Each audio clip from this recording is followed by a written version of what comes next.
All right, guys, so welcome to this video lesson. Today we're talking about or going over section 2.2 of your textbooks entitled Properties of Water. And what I'm going to do, just like I've done in all my previous videos, is I'm going to type down the most important concepts and hopefully be able to provide you a summary with what we discussed in class for your review. Now, section 2.2 is talking about hydrogen, right? Water, and it talks about how water is the basic. Well, it doesn't say it like that, but it implies that water is the basic element of all life in our planet. And it talks a little bit about hydrogen bonds. So we'll talk about that real quick. So the first thing that the first characteristic of a hydrogen bond, or the first thing that it's mentioned to us about a hydrogen bond, is that water is a polar molecule. So that's the first thing we're going to write down, is that water is a polar molecule. And what a polar molecule means, I just realized that it's not typing. So let me pardon the blooper. Water is a polar molecule. Is a polar molecule. And what polar molecule means, or what a polar molecule is that it is partially positive and partially negative. But to quote from your book, it says that polar molecules have a region with a slightly positive charge and a region with a slightly negative charge. Okay, so polar molecules have a slightly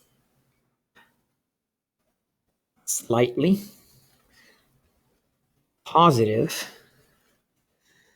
region and a slightly negative region. Okay, so a polar molecule is a molecule who has a slightly positive region and a slightly negative region. In the case of water, that is true. That is correct. There is a slightly positive part and a slightly negative part. Okay. And the book goes on to say that, or explain how polar molecules form. Okay. And basically, polar molecules form when in a when or form when in a molecule have unequal poles on the electrons they share. So they form when there's an unequal pole of the electrons. Okay, form when there is an unequal pole of electrons. Okay, unequal pole of electrons. There is an unequal pole of the electrons that they share. I'm sorry. Of the electrons that they share. Okay.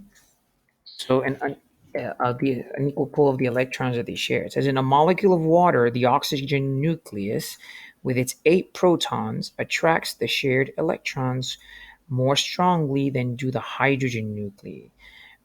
Oxygen atoms gain a small negative charge, and hydrogen atoms gain a small positive charge. So let me summarize that. When we have a molecule of water, and I'm going to use this color real quick. When we have a molecule of water, water is an example of a polar molecule. And it has one oxygen molecule and 2 hydrogen molecules, and they're sharing their electrons. So oxygen has 8 pairs of electrons. Okay. And they're accommodated here in what we call orbital levels or energy levels. And I think I mentioned that in the previous video. And basically, what I just read is summarized this way. So they're sharing an electron here, and they're sharing an electron here. Now, technically, what this means is because they're sharing, oxygen becomes slightly negative and hydrogen becomes slightly positive. And the reason is hydrogen becomes slightly positive because they're sharing the energy, and that is what makes the bonding of the oxygen and hydrogen molecules possible, that they share the electron to be more stable. And because they share the electron, oxygen gains a slightly negative charge, and oxygen gains and hydrogen, excuse me, gains a slightly positive charge. So I'm going to read it again. It says forms when an atom in a molecule have unequal poles on the electrons they share. In a molecule of water, the oxygen nucleus, which is right here, our oxygen, um, our oxygen nucleus with its 8 protons. So you have to understand that there are 8 protons in the oxygen nucleus. So there are about 8 protons here. I'm using a red dot, but just assume that there are 8 protons. Okay. So the oxygen, again, in a molecule, of water, the oxygen nucleus with 8 protons attracts the shared electrons. So the protons here of the nucleus that have a positive charge actually attract the electrons that hydrogen has, which is one electron. Okay. And because they have opposite charge, they'll attract to each other. So this is a covalent bond. More specific, a hydrogen bond. It says the oxygen nucleus with its 8 protons attracts the shared electrons more strongly than do the hydrogen nucleus. Okay, so they attract because the positive charge of the oxygen nucleus attracts the electrons in the hydrogen, and thus what happens is that the oxygen gains a small negative charge, slightly negative, and the hydrogens become slightly positive. Okay, so that's what that is explaining there. And then we're going to go on to the next page of your textbooks. And in the next page of your textbook, they redefine what a hydrogen bond is. And a hydrogen bond is an attraction between a slightly positive hydrogen and a slightly negative atom. Again, this is a hydrogen bond because this is a slightly there's an attraction between the slightly positive hydrogen and the slightly negative oxygen in this case. So that's an example of hydrogen bond. And hydrogen bonds all often happen. They can happen with other elements, but they're more commonly seen with oxygen and with nitrogen. Oxygen in the case of molecules, right? And in nitrogen, when we talk about DNA, these hydrogen bonds are very important. Okay, so they're considered to be weak, although in reality they're not necessarily weak. They're pretty stable. It's just that it's weak. Weak when maybe you compare it to a certain covalent or other types of bonds, um, because they're easier to break, and that needs to be done. For example, the attraction between the oxygen and the hydrogen it needs to be that way because that's important in a lot of chemical reactions that organisms undergo. Okay, so we already said that a hydrogen bond is basically the attraction of a slightly positive hydrogen and a slightly negative atom, usually oxygen or nitrogen, but not just limited to those two. It also goes on to say that these bonds are also found in many other molecules. For example, hydrogen bonds are part of the structure of proteins and DNA. So hydrogen bonds, hydrogen bonds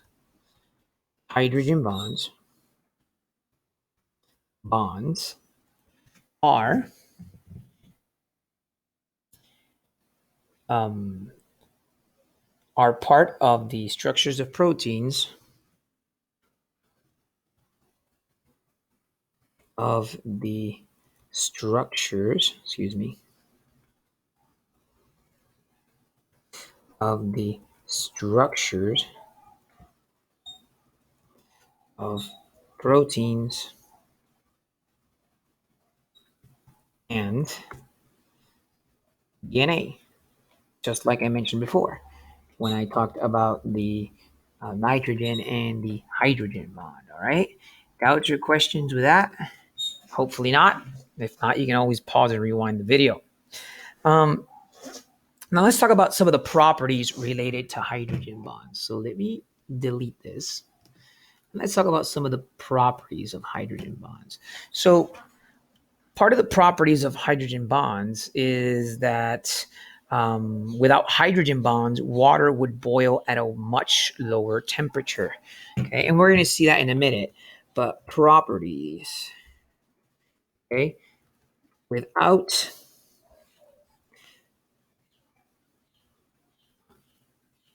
without hydrogen bonds, water would boil. Water would boil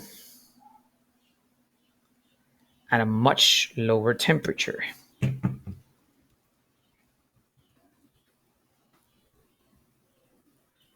At a much lower temperature. And what I mean that water would boil at a much lower temperature, this is very important, especially in cell processes. That means that if water would boil at a much lower temperature, changes in temperature in organisms that would make them very unstable and would be very dangerous.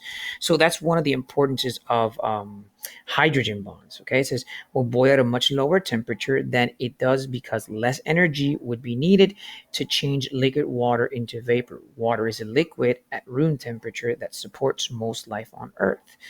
So again, if not only is it important, not only is the fact that water would boil at a much lower temperature, not only is that important for cell regulations, but for example, if boil would if water would boil at a much lower temperature, that means that we'd have less bodies of water because that means that the heat that the Earth absorbs or receives from the sun would be enough to evaporate most bodies of waters on our planet, and that of course would be very make our life on Earth very unsustainable.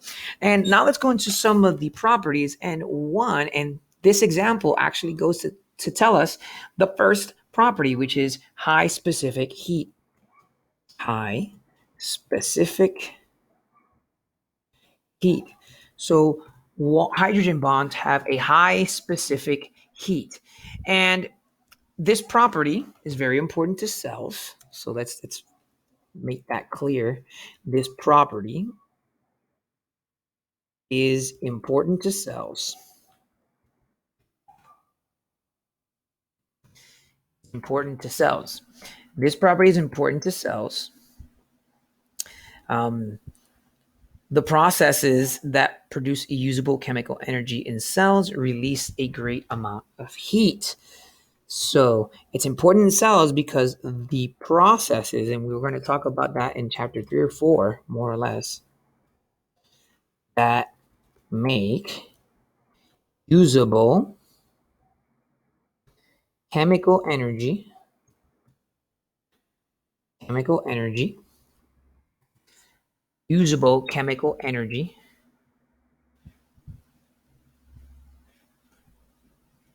um, release a great deal of heat, and water absorbs the heat. Release a great deal of heat that is absorbed by water. So that's very important. Okay. Also, um, water or hydrogen bonds. Let me see. Hydrogen bonds. Let me see if I can select this. So we said high specific heat. Let me see if I can change the color. High specific heat. Okay. The second property, let me use a different color, is cohesion. Hydrogen bonds have cohesion. Cohesion. And cohesion basically means it's the um, property that makes water molecules stick to each other. Is the property that makes water molecules stick to each other. And the other property that we have that hydrogen bonds have is adhesion. And adhesion, see if I can move this a little bit over here. There you go. Adhesion is the property that basically helps water molecules stick to other molecules. Okay, they make them stick to other molecules. So that's adhesion. All right. Um,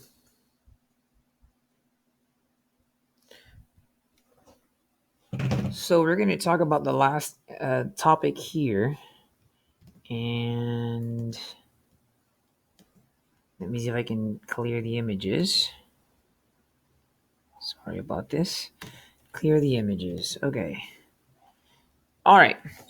So the other thing that we're going to talk about is compounds that dissolve in water. And the first thing that your book says is that molecules and ions cannot take part in chemical processes inside cells unless they are dissolved in water. So molecules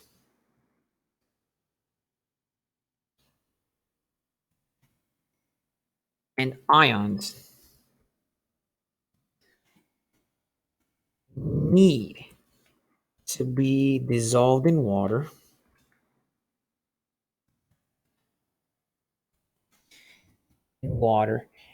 eh, to take part in chemical processes inside a cell.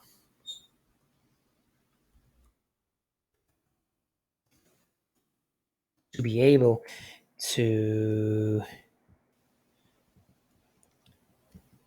be able to take part in chemical processes inside a cell.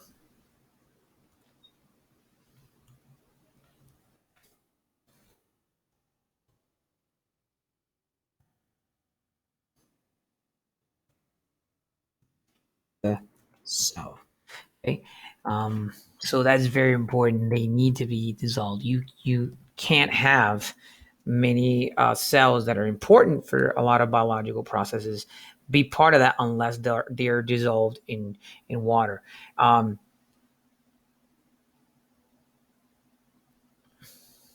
One example of that um, is, for example, I'm sorry, it says many substances, and I read from the book, many substances uh, dissolve in the water in your body.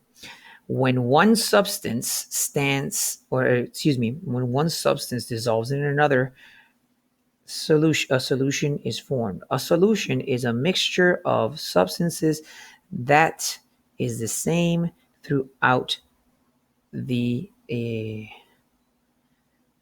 throughout it is a homogeneous mixture. So a solution a solution is a mixture, okay, and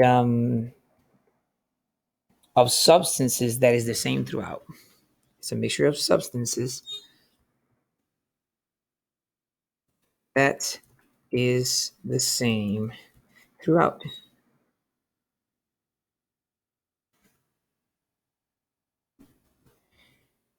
They're also called homogeneous mixtures.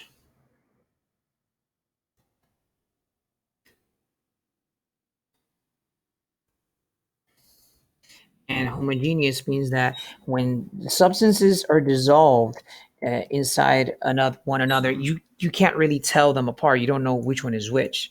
So the solution obviously has a solvent and has a solute. So we'll define the solvent. It says the solvent is the substance that is present in greater amount. Okay, solvent is a substance that is present in greater amount. For example, and I explained this or did this example in class. If I have a glass of water,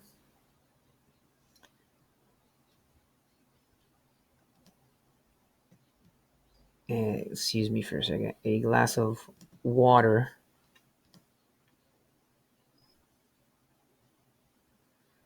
or a container that has water in it. Pardon my very rustic drawing. If this container has water inside of it,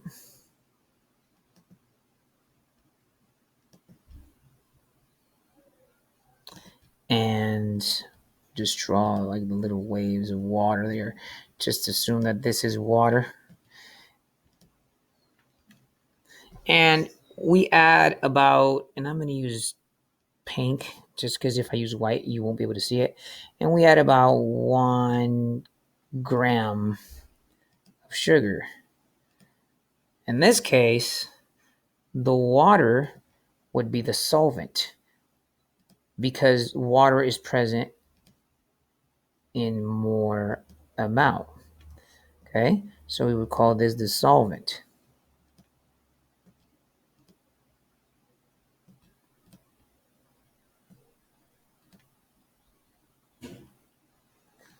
We would call water dissolvent. Now, the other definition that we have is the definition of a solute. And a solute is a substance that dissolves in a solvent. So a solute, which is a substance that dissolves in a solvent, solute. A substance that dissolves in a substance. Okay, so and if we go back to our example here, the sugar, which is like the little pink drops I drew there, this would be the solute because it's dissolving in the solvent. The water is a solvent because there's more water present, and the sugar would be the solute in that case. Okay. And how is this useful? So this is useful. An example of that it says that the liquid part of your blood called plasma is about 95% water. Therefore, the solvent in plasma is water, and the solvent of plasma is water, and all of the substances dissolved in it are solutes. Most of those solutes, such as sugars and proteins, dissolve in the water of plasma. So let me try to explain that to you guys. So in our bodies, plasma is 95% water, and that is a lot. So plasma, usually oxygenated blood is red. I'm going to use the red for it. So let's say that this is the plasma. And again, this is not what a plasma looks like, but I'm just going to use this kind of conceptual drawing to kind of explain it. And it's 95% water. So obviously 95% water. And plasma helps transport, substances or things that are very important to our body. It says the solvent is plasma. Most of the solutes, such as sugars and proteins. So again, I'm going to use the pink for the sugar, and sugar is here.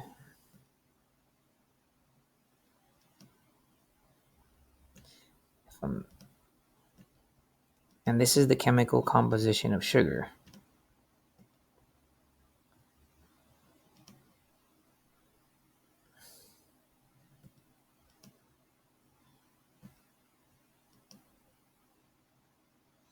This is the chemical composition of sugar. Anyway, this is 95% water. So what that sentence means is that 95% of this is water. And let's say that this is 5%. So the sugar, which is 5%, is what we would call the solvent, or the solute, excuse me. The water would be the solvent because there's more of that present, okay? And Now we're going to talk a little bit about acids and base. Okay, so hopefully this explanation was helpful. Now let's talk about acids and base real quick. So what is an acid and what is a base? Acids and base. Basically, an acid is a compound that releases a proton. So acid is a compound that releases a proton. Usually, um, it's a hydrogen ion. Okay, so we'll say H plus. Okay, so an acid is a compound that releases a proton, usually H plus. You'll see that hydrogen is used a lot to talk about acids and base. It says when it dissolves in water, an acid increases the concentration of hydrogen. So an acid increases the concentration of hydrogen. Okay? And then your book goes on to talk about bases. It says ions in a solution. Okay, bases are compounds that remove hydrogen from, okay, so bases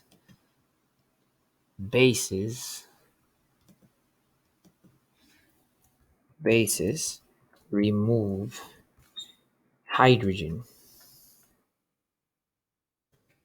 Okay, bases remove hydrogen from a solution.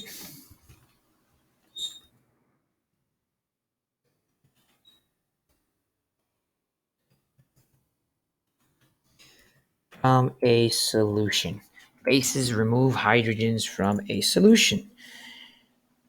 It says the solution's activity or hydrogen ion concentration is measured by the pH scale. Okay, so hydrogen concentration is measured. Hydrogen concentration is measured by the pH scale. By the pH scale. For example, in the pH scale, solutions between 0 and 6 are acids,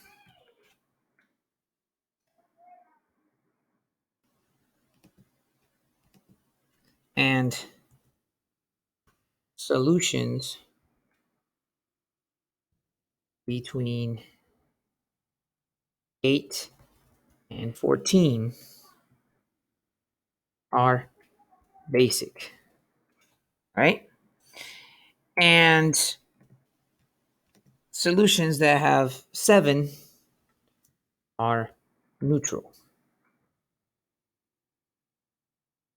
In the case of our blood, there's between 7 and 7.4. So our blood is mainly neutral, although slightly basic. Okay? And says most, like I was saying, most organisms, including humans, need to keep their pH within a very narrow range around neutral 7. However, some organisms, so humans need to keep pH level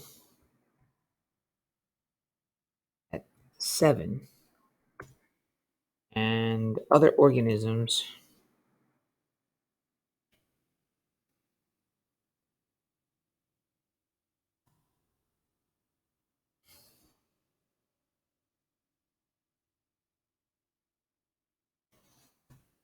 at about, and other organisms, I'm sorry for the delay, ladies and gentlemen, need a low pH level.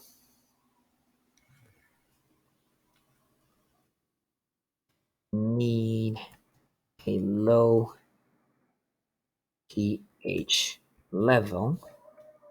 For example, for example, the azalea plant, azalea plant needs pH of about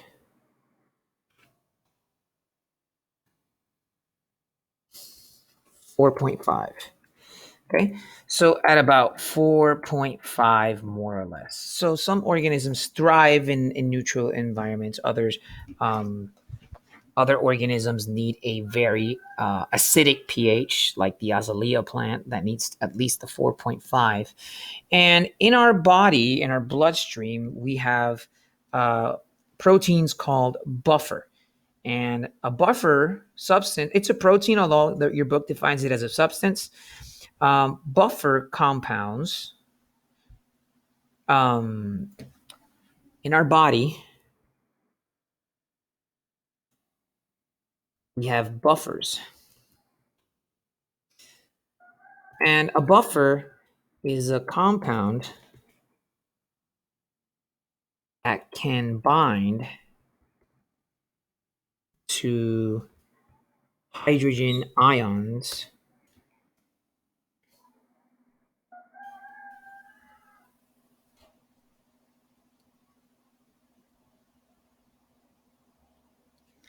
when when the concentration of hydrogen increases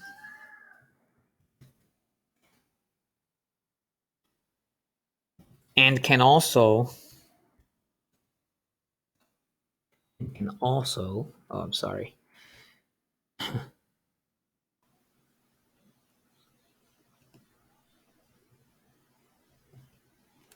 and can also release hydrogen concentration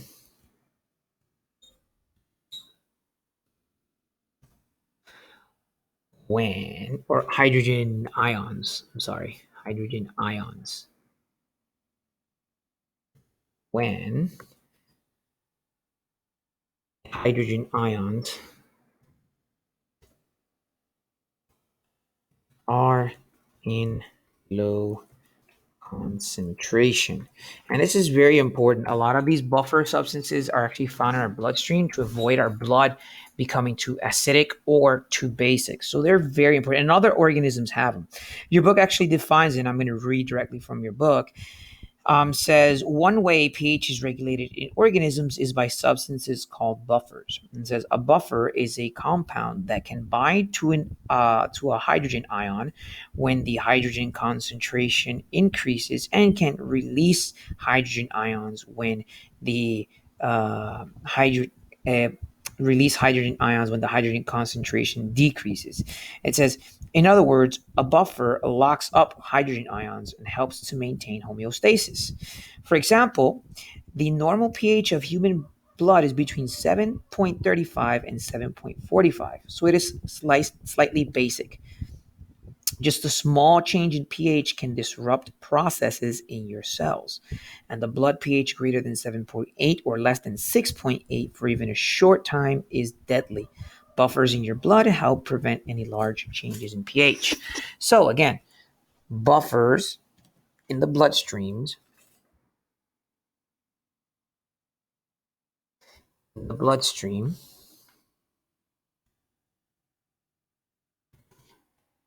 buffers in the bloodstream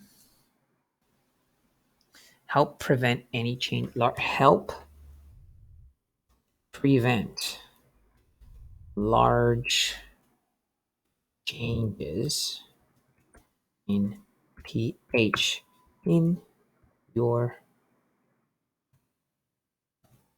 in your just want to make sure that I'm writing the correct term, in blood pH. bloodstream.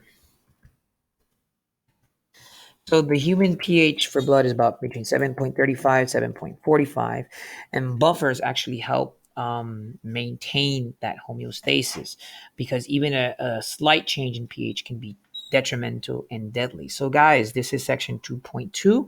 I hope you all enjoyed the video, and I will see you in your next class. So bye-bye.